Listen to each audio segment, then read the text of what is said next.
Okay, so Daily Trader TV, episode 5. It's the 22nd of the 1st, 2018. And just a quick disclaimer here. You should never buy or sell a financial instrument based on anything you see in these videos. I'm not qualified to give you individual personal financial advice. Don't buy or sell an instrument just because you see that I have.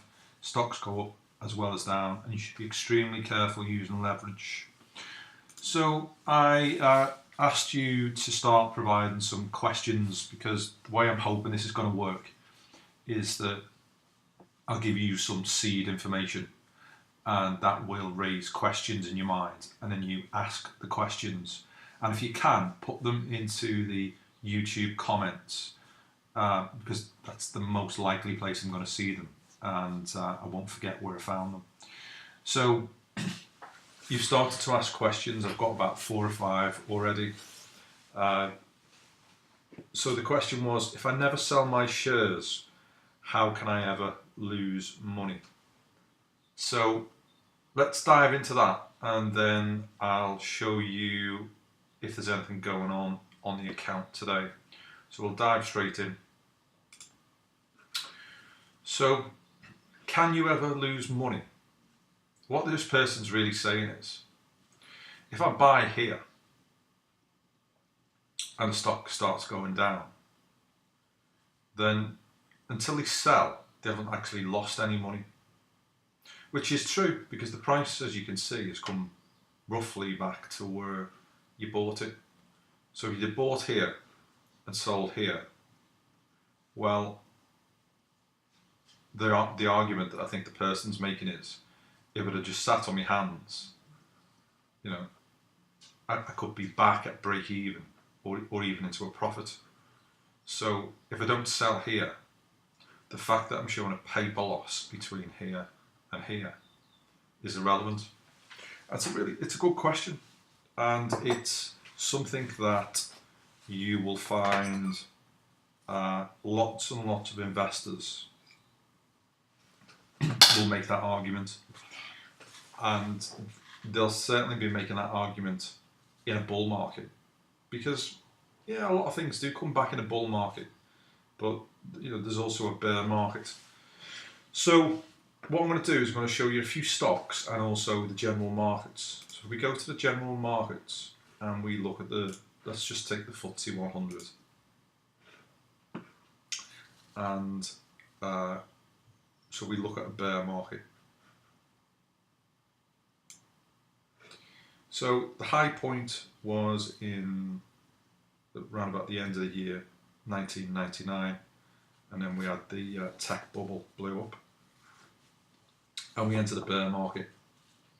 And the definition of a bear market is a correction of greater than 20%. So that's the definition of a bear market. And you can see that we're making lower highs, lower lows, lower highs, lower lows, lower highs, lower lows, lower highs, lower lows, which is the definition of a downtrend. Definition of an uptrend is higher highs, higher lows, higher highs, higher lows, higher highs, higher lows, higher highs, higher lows. You get the idea. So if you never sell a stock, can you lose money? So we look at the markets overall.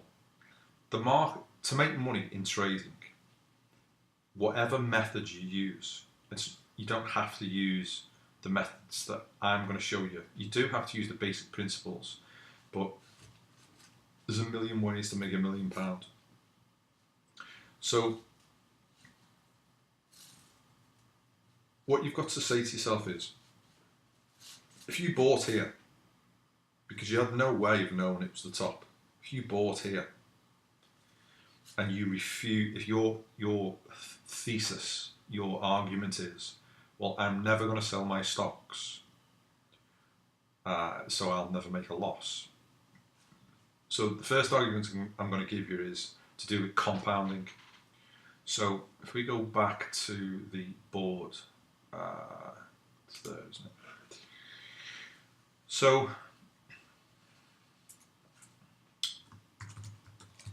trading is a compounding race.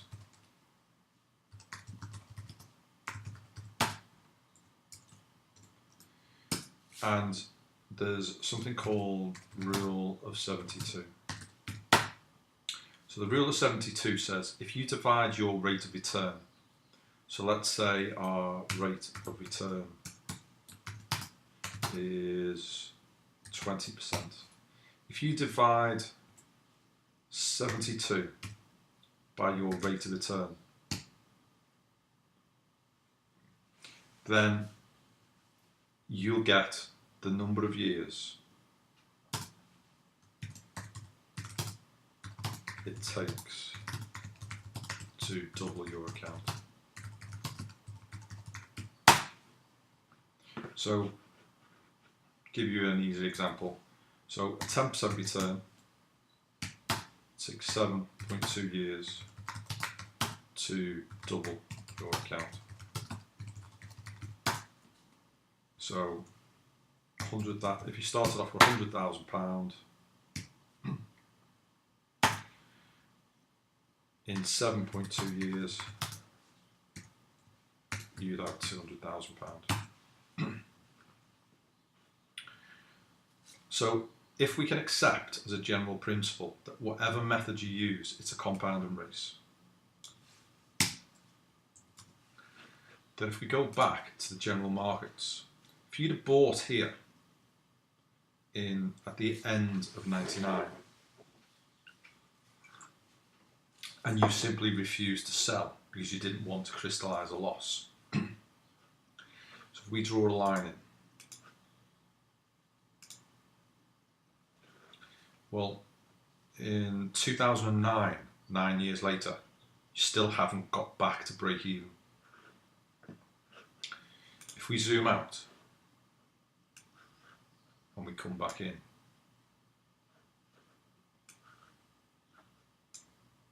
it's not until here in 2015 that you get back to break even. So for 15 years,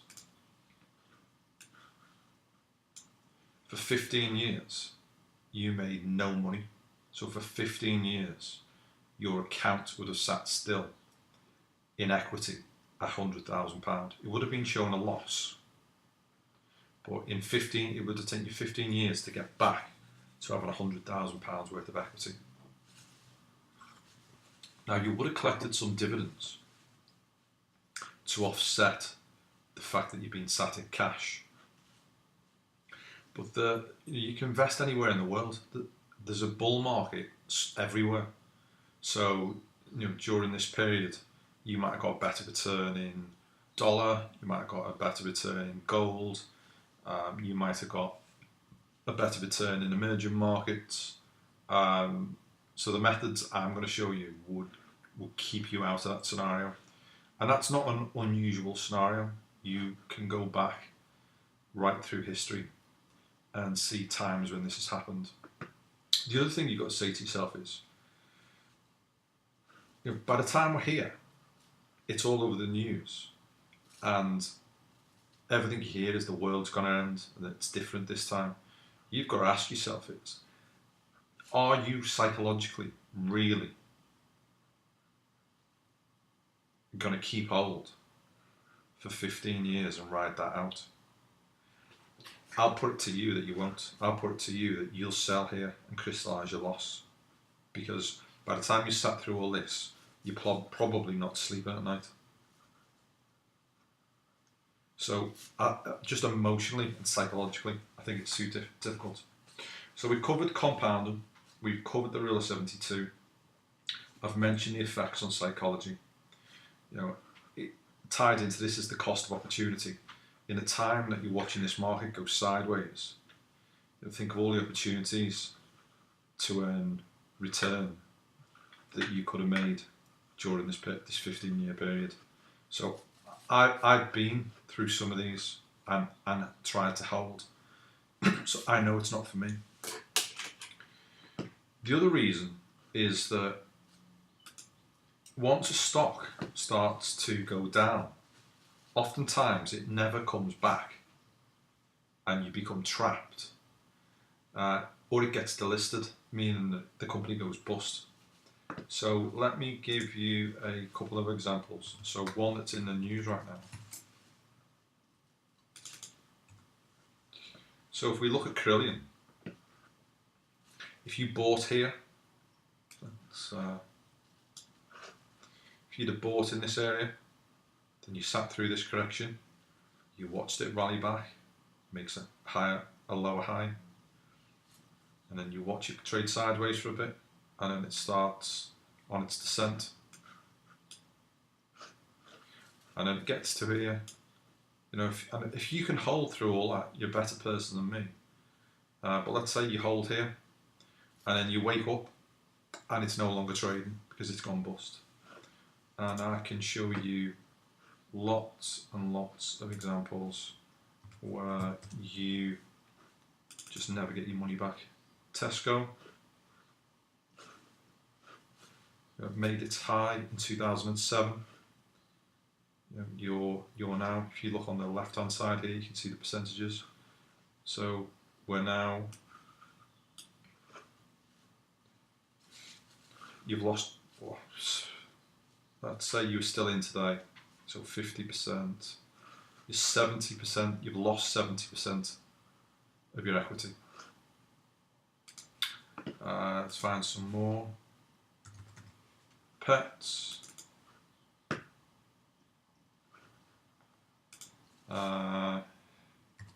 Utility wise, I know personally people are still holding, thinking that this is going to get back to break even. Twitter, will it ever get back to break even? Don't know, but I don't want to be sat in it. It's dead money. So you get the idea. So let's have a quick look at the portfolio. So we've opened today, not a lot going on. Quick scan through. DPU, fine. Bowl having a go at trying to get to new highs.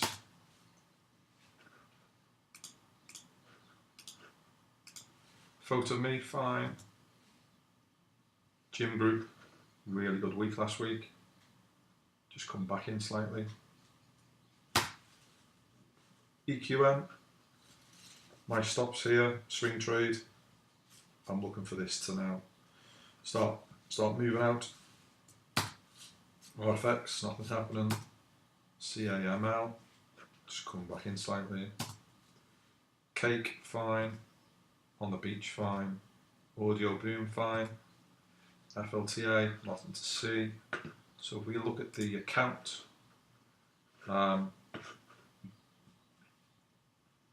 we can see that we're just off all-time highs. There's the all-time high, and that's the current live total. So not a lot going on. So again, if you've got questions, drop them in the comments on YouTube. The plan is to do 90 videos and then I'll review. What I'd say is I gave you a video to watch with 4 or 5 books on that I thought you should read.